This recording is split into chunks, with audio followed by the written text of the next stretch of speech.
Thanks for that, Chris, and thanks for you and Mason for inviting me to come and speak.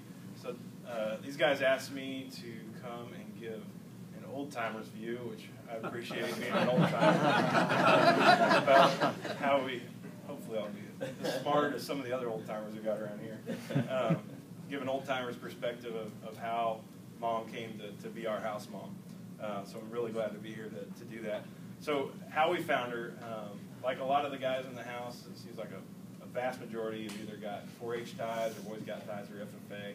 Well, luckily we had some 4-H ties, and when Lucas, Aaron, and Tyler and I were working on kind of under the tutelage of all the senior men to kind of rehatch Acacia, we started thinking about house mom and what we wanted her to be like, and who might possibly be a good candidate. And at that time, Lucas and I were serving on the development board for the Youth Leadership Forum. At that time, it was getting kick-started. And we had a nice long van ride out with Lindy Lindquist, who was one of the state directors of 4-H, out to Rock Springs. And so Lucas and I had talked, and we gotten to know Mom Ann because she just moved to Manhattan in that last year or something. I think we had a little bit of interaction with you from the state 4-H program. And so we kind of pitched this idea to Lindy on the drive out to Rock Springs, and she's like, well, I don't know, maybe. Well, that could be a pretty good fit.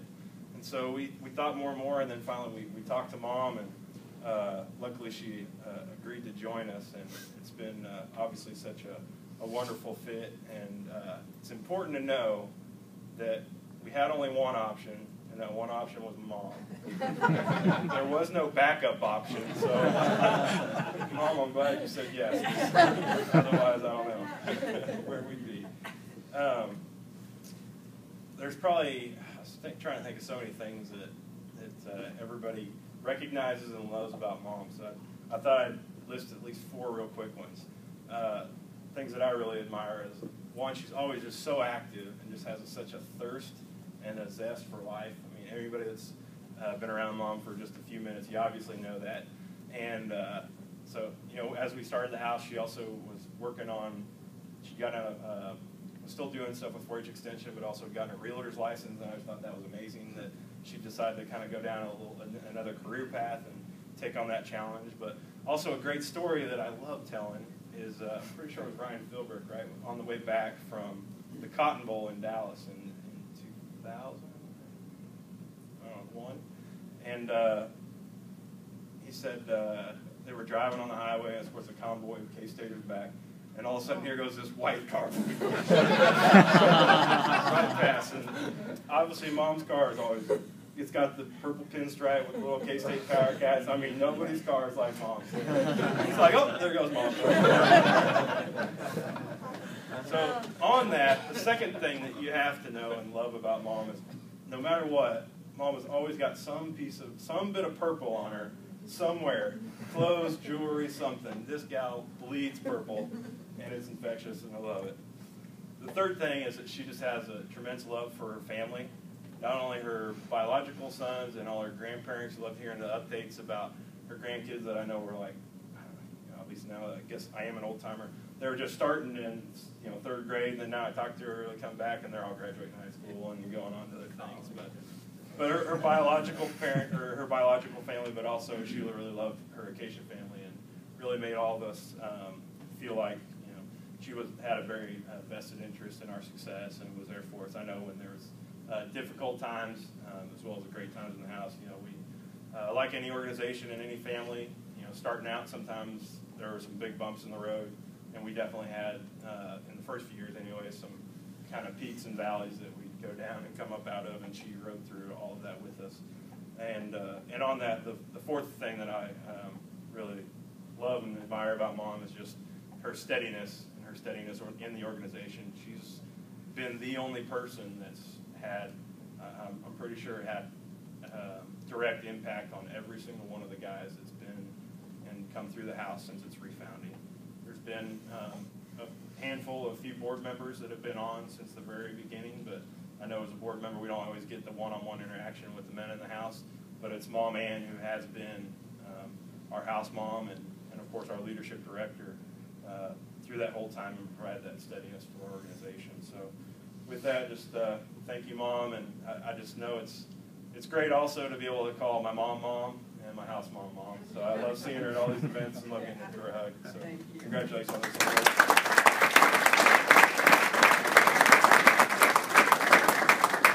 Well, I'll kind of continue off where JT left off, and you know, something I thought about just as I was sitting here is when you walk through the house, there are about 8 to 10 places where you can see Mom Ann's shining face, and multiple places throughout this house where you can see Mom and Domsh written. One of those places is, as Chris mentioned, on the Order of Pythagoras plaque.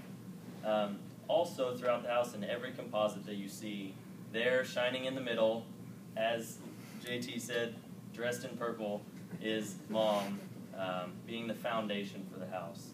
Really, out of everyone that's gone through the house, the hundreds that it's, nearly 200 since just since we were founded, and Mom's had an impact on all of us. So a few things that we can always count on Mom for.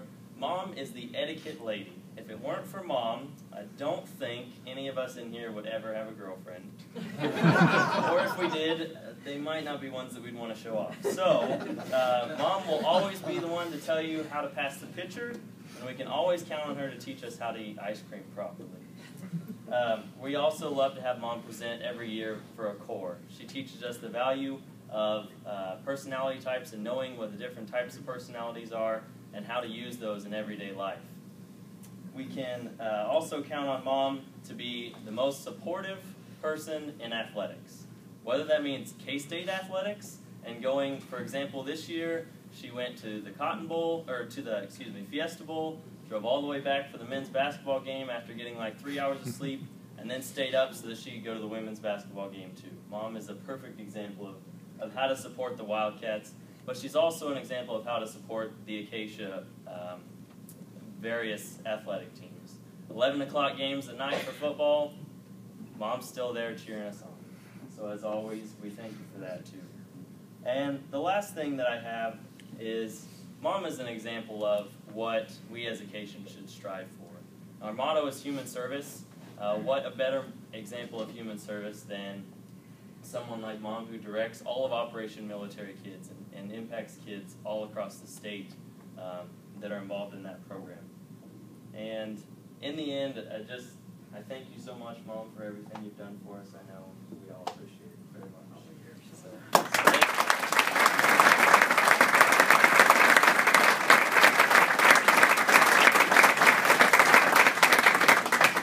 Thank you so much.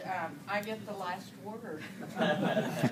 And these guys know I'm always giving them the last word. But I have to think about back when Joseph and Lucas and those guys came and they said, will you be the house mother for Acacia?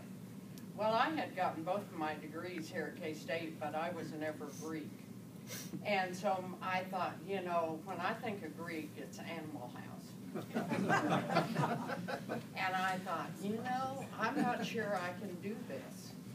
And as I talked to some of the alumni, they said, our house is not going to be that way. You know, we're not going to be a party house. We're going to be concerned with academics and growing these young men into citizens that we'll all be proud of. And I said, well, I'll try it for 1 year.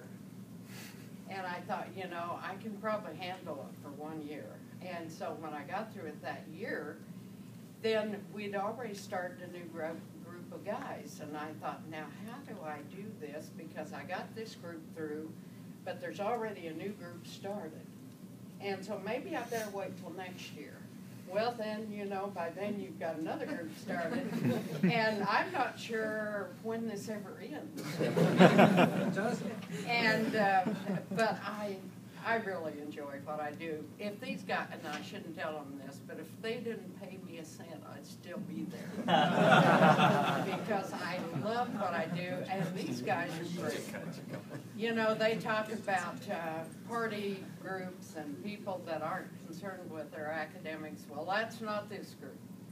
And it hasn't been the 12 years I've been with them. They're concerned about their grades. They're concerned about getting their education. At the same time, they're always willing to do more service projects. And you know, having worked with Operation Military Kids, I had some great service projects for these guys because at one time I was doing a lot of hero packs. And one year, right after they came back from Christmas, we had about 2,000 packs to fill. And so these guys said, sure, we'll come whenever we have an hour. So they came to the office and they would fill a few hero packs and go off to class, and somebody else would come in, and we got those all done in not very much time.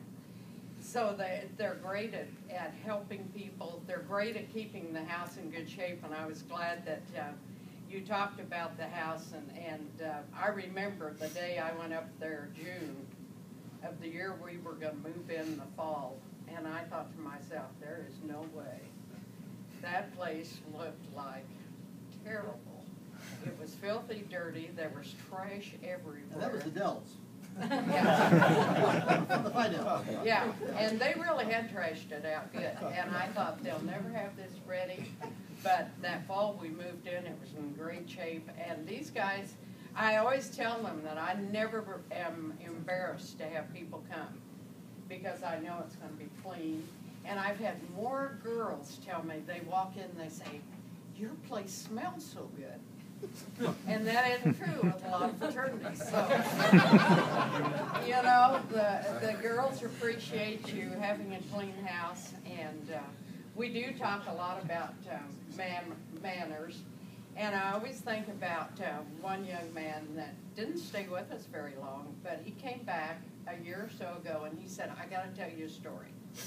I said, okay. And he said, well, you know, I thought when you were talking about all these place settings and knives and forks and all this kind of thing, he said, I thought, do we really need to know that? And he said, I went recently to a banquet in Chicago, and he said, I was the only one there that knew what to do. So he said, I just want to tell you thank you.